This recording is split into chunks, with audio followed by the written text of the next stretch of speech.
Some tech guides talk about using a paper towel.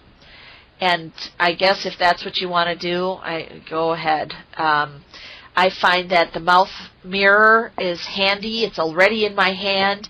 I have the patient's head turned towards me so I can see more easily. The light on the handpiece of this particular unit is really a dynamite aid.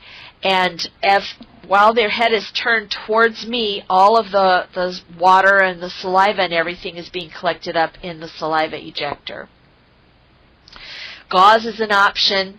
It does require more steps. You know, you have to have all these pieces ready in order to polish, and that turns some people off.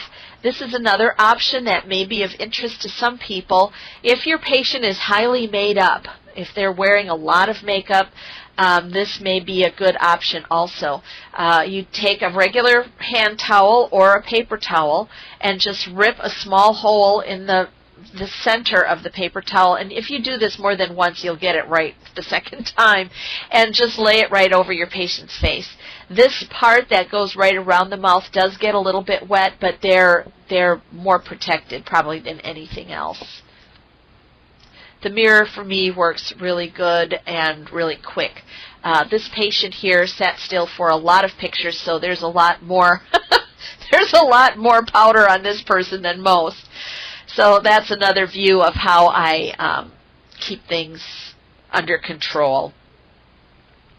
The angle of the powder is really kind of up to the clinician.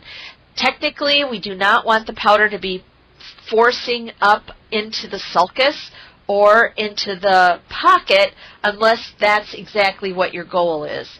And that's a separate issue. But for straight tooth polishing, we want to kind of point the tip so that the polishing powder is going away from the gingiva. In this picture, it looks like I'm using a 90-degree angle right there. That's another really good picture of the light and how much light you get. Looks like that's the scaler. On the lower anterior, on the lingual of the lower anterior, is another place that people have a lot of hesitation when they're using an air polish. This is another opportunity for coaching your patient, because the patient will press their tongue against anything foreign in their mouth, like a dental mirror. So what you do is you hold the mirror between the lower anterior teeth and the tongue, and you apply a tiny bit of pressure to the tongue, and then you will instigate some resistance from the tongue, and you talk to your patient and say, see how hard you're pushing against the mirror? I want you to concentrate on not pushing against the mirror at all. The more you push, the worse it is. And then you keep reminding them as you're doing those lower anterior teeth. So you're really blocking the spray from the tongue.